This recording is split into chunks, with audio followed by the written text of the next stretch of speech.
You're listening to Four Things to Know, a WCCO daily news podcast. Today is Monday, January 12th. I'm Maria Lizignoli. And I'm Johnny Connor. Thanks for listening to Four Things to Know. Our top story today.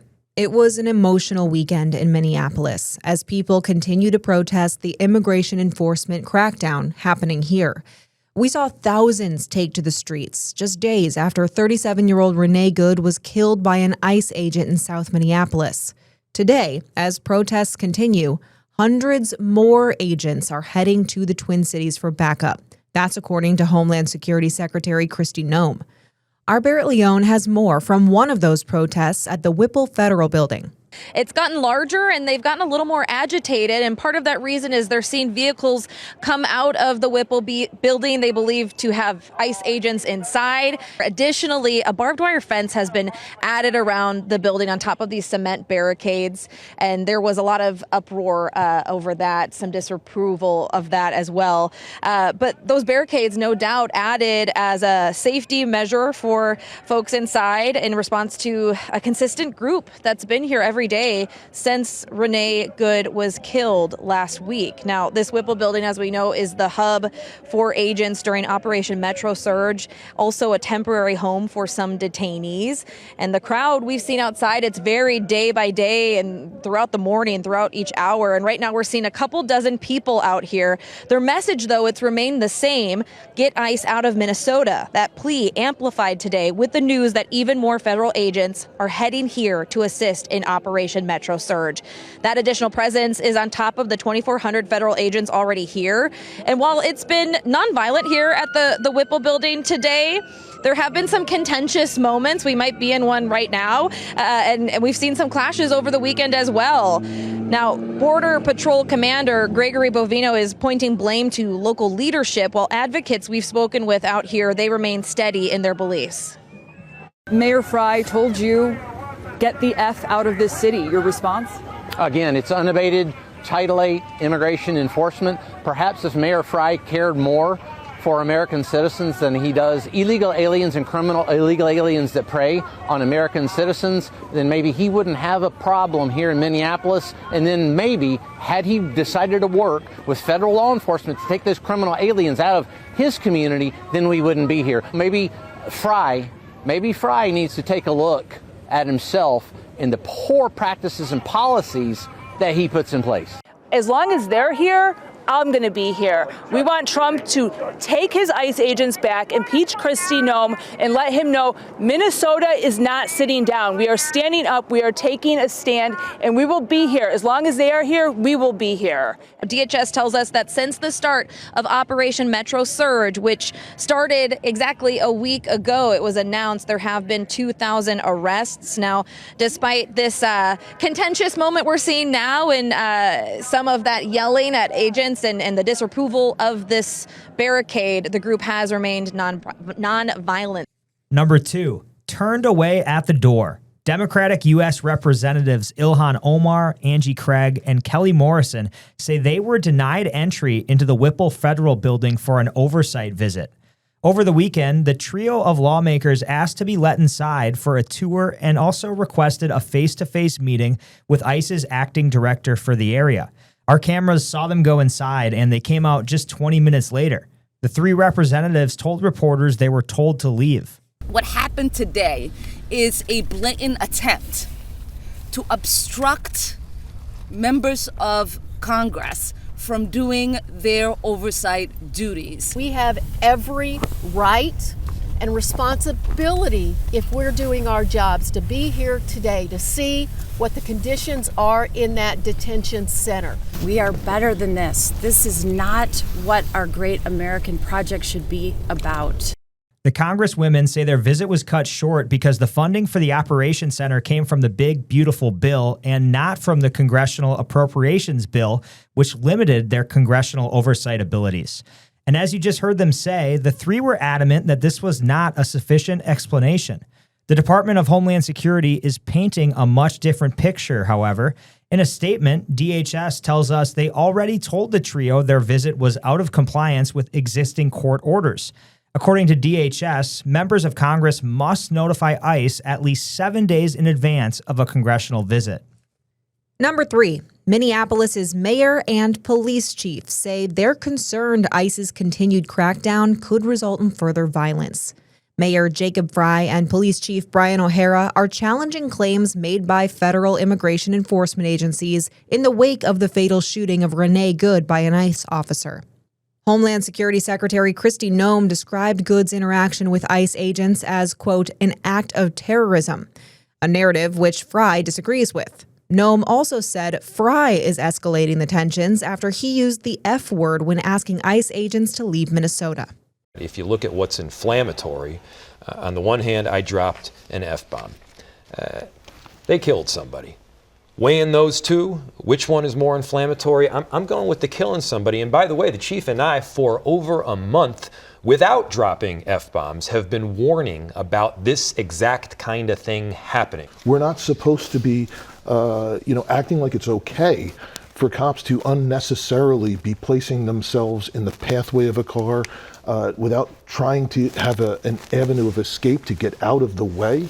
We've known for many years that shooting into a car, aside from the danger it poses to the people inside, it can also wind up causing an uncontrolled automobile that can then kill other law enforcement or people from the community that are there. Chief O'Hara also criticized the ICE agent for holding his cell phone and firearm at the same time. He called it a very questionable and unsafe tactic.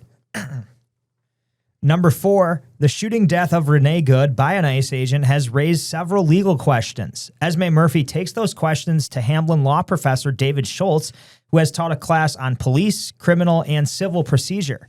Take a listen to their extended interview. So many questions, so many people have them. Let's start with first, can ICE agents order you out of your car? They can stop you. They can ask you a series of questions, but they can't force you out of the car. If they were to stop you, you can ask them at this point, am I under arrest? And if they say no, then you can say, am I free to leave? And you're free to leave. But they can't necessarily force you out of the car, and they don't have the right to basically detain you unless they have some type of reason to arrest you. All right. Okay, so ask, am I under arrest? All right, let me ask you this. Can ICE go into schools on private property? No, they cannot unless they have a warrant. I mean, one of the things that's in our Constitution is really basically a Fourth Amendment requirement for a warrant. If they try to enter your private property or private space of a school or anything like that, the school has the perfect constitutional right to say you may not enter unless you have a search warrant signed by a real judge. Can ICE detain U.S. citizens and people who may not be citizens but have permits to work and live here legally? No, they enjoy the same constitutional rights as U.S. citizens, and it's the same thing. Unless they have grounds for arresting them, which either means witnessing a crime or having a warrant for their arrest, they may not detain them. And these individuals, if arrested, are entitled to a court hearing where the government has to prove why they're detaining them. Vice President J.D. Vance said last week that the ICE agent who did the shooting has complete immunity. Does he have complete immunity, and can he be charged locally? He does not have absolute immunity, as the vice president indicated. Instead, we have to think about sort of 3 stages that have to be overcome before an ICE agent could be, let's say, held criminally responsible at the local level. First, you would have to address the issue of the supremacy clause, that in general, state and local governments cannot charge federal officials with crimes unless they can show that they were not acting as federal officials. Once you overcome that, then there is the qualified immunity of law enforcement officials to be able to use force, including deadly force. And as we learned with the Derek Chauvin trial, if you can overcome that, and it's a high bar to overcome, then you actually have to prove the elements of a crime. So there is no such thing as absolute immunity, but it is going to be difficult to charge at the state and local level. But a victim's family, in this case, Good's family, could bring a civil rights lawsuit against the U.S. government. All right, that was one of my questions. Can the FBI kick Minnesota out of the investigation, which it has done? Yes, it can. Is it good practice to do that? No. Is it generally good practice for them to cooperate? Yes. But they can block them out. But that also means that can the state and local government, Minnesota, Minneapolis, do their own investigation? Yes. This is not productive. This is not good. But the feds can block the state out, and the state and the local are still empowered to be able to do their own investigation. Can that investigation, the local investigation, stand up if they have no access to a lot of the evidence and even the law enforcement officers and some witnesses? That's going to pose a problem for being able to do the investigation here, because they will not have access to being able to interview, for example, the ICE agents, and they won't have access to a variety of other documents, and their ability to be able to subpoena them will be significantly limited. So it's going to clearly hinder the state and local investigation. Those are the 4 things to know today. Now let's check in on our forecast. Hi, I'm next weather meteorologist Lisa Meadows. As we head into tonight, temps do stay above freezing with our low of 33. We have a little bit of light rain drizzle possible. That'll be overnight before you hit the roads tomorrow morning. Tomorrow, another mild day with a high of 42. And now, here's more to know. Students attending Minneapolis public schools are being told they can return to class, but only if they feel like it's safe enough to do so. Minneapolis public school leaders announced last week that classes were canceled on Thursday and Friday. While class is back in session today, there are also optional online learning opportunities for families all the way through February 12th. Meanwhile, in Roseville, students held a walkout to protest ongoing ICE operations. A large group of students from Roseville Area High School walked out of class this morning to begin a march. They gathered on a bridge with signs to show their concern and solidarity. According to local Facebook groups, the protest is entirely student-driven. In the midst of all the weekend protests, when our crews were near the memorial last night, that's near 34th and Portland, they came across a woman named Sana. She was serving tea, and she says she's been out there every day passing out hot tea to try to keep mourners and protesters warm. She says this is community, and she's focused on caring for people.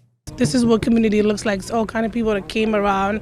I think tea and sambusas bring people together, and we all are fighting for justice for Renee, and hopefully ICE out of Minnesota. That's the plan.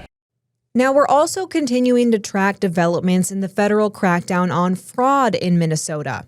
The Agriculture Secretary is suspending nearly $130 million in awards to Minnesota and the city of Minneapolis.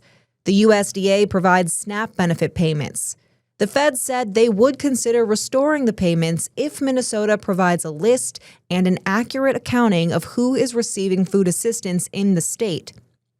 In response, a spokesperson for the city of Minneapolis said they are working with state partners to understand what the cuts will mean for those in need, adding that Minneapolis is the latest target for the Trump administration, saying the administration is, quote, willing to harm Americans in service to its perceived political gain. Minnesota Democratic Representative Ilhan Omar appeared on CBS's Face the Nation on Sunday and addressed fraud in Minnesota. We want to collaboratively work with the administration to try to make sure that there is no fraud that's being perpetuated on our state. What we do not want is the level of terror, of confusion, of chaos that is being created without any results in this moment. A second hearing will be held on February 10th. Both Governor Walz and Attorney General Keith Ellison were invited to testify. Neither has confirmed if they will attend. A budget airline merger could have a big impact right here in Minnesota. Yesterday, Minnesota-based Sun Country announced plans to merge with Allegiant. The deal is worth $1.5 billion. Under the merger, Allegiant will take over Sun Country to create a, quote, leading leisure-focused U.S. airline. According to officials, the company will be headquartered in Vegas, but they will maintain a significant presence right here in the Twin Cities. The merger still needs to be approved and is expected to close later this year. Target says it's in the process of opening at least 30 stores in 20 states. Most of the locations are in the South, with several in Florida, North Carolina, and Texas. Target says it's not providing opening dates just yet, but a few stores in the project are already operating. Long term, the retailer says it wants to add more than 300 locations over the next decade. The expansion comes after Target announced 1,000 layoffs and the elimination of about 800 positions back in October. It says those cuts were to regain strength after slumping sales and blowback from its DEI programs. Let's talk sports. The Wild are back in action tonight. And Maria, it should be a really cool game. Take a listen to this. This is courtesy of The Athletic. There have been only 8 families in history of the NHL where 3 or more brothers played in a game with at least one brother on each team. That's going to happen tonight in St. Paul. What? The Wild's new superstar defenseman, Quinn Hughes, he's going to face off against his brothers Jack and Luke with the Devils. And according to the NHL, this is the second American family to have 3 or more brothers appear in the same NHL game. And it gets even cooler. The only other time that happened was former Minnesota North star Neil Broughton and his brothers. So we're going to have 3 Hughes brothers on the ice tonight. That will be a lot of fun. I'm sure a lot of pictures. They have played against each other before, but obviously this will be the first time in Minnesota. Right. And man, what an athletic family. To have all three brothers be on NHL teams. It's unreal. And 2 of them, Jack and Quinn, are going to be U.S. Olympians too. Wow. It's going to be fun tonight. Exciting. The Wolves are off tonight. They did have a thrilling win last night over the Spurs. They're back in action tomorrow. And I wanted to mention this, Maria. Tonight could be it for Packers legend Aaron Rodgers, meaning it could be his last ever game. What? He hasn't said if he's going to play next year or not yet, but the Steelers and Texans, they're in the playoffs tonight on Monday Night Football. So a lot of NFL eyes and sports eyes will be on that because it could be the end if they don't win. Could be the end. Aaron Rodgers. It's time to take a breath with your Daily Bright Spot. The Winter Olympics are less than a month away, and lately it seems like every other day a new Minnesotan is qualifying. The downhill ski team will feature Prior Lake's Paula Maltzen and Lindsey Vonn. Of course, both grew up skiing in Minnesota, specifically at Buck Hill, and Vonn is in the midst of an incredible comeback to the sport after years of retirement. And yesterday, she won her second World Cup race this season in the downhill discipline in Austria. Yeah, honestly, I'm not a really good glider. So and I figured I wasn't going to be great at the top, but, where I excel are the turns. And I knew, with all the new snow, the outside track was going to be slow. So I tried to stay on the inside track on the more direct line, which I think was definitely more risky, but I didn't risk so much that I felt like I was on the limit. I risked enough to win, and I think, that's what it took today to win. You got to risk it to get the biscuit. How cool would it be if she brings home a gold or even medals? It would be incredible. Incredible. And yeah, this is going to be, she said, her very last Olympics. So she was, I'm sure, wanting to go out with a bang. It's going to be great to watch. I'm so excited for the Winter Olympics. I love the Winter Olympics. What's your favorite sport to watch? Well, I'm really excited for ice hockey because NHLers are returning this year and they haven't played in the last couple. So cool. But the skiing, I love watching the luge, figure skating, the bobsled. That's awesome. Oh yeah, the figure skating is always such a highlight. I do love the Olympics, and it's just always on, so you can just watch it any time of the day, and it's always such a good time. It's unreal. Well, thanks for listening here to 4 Things to Know. With Johnny Connor, I'm Maria Lizignoli. We're here with the news you need every weekday afternoon by 3 o'clock. Listen to 4 Things to Know, a WCCO daily news podcast, wherever you get your podcasts.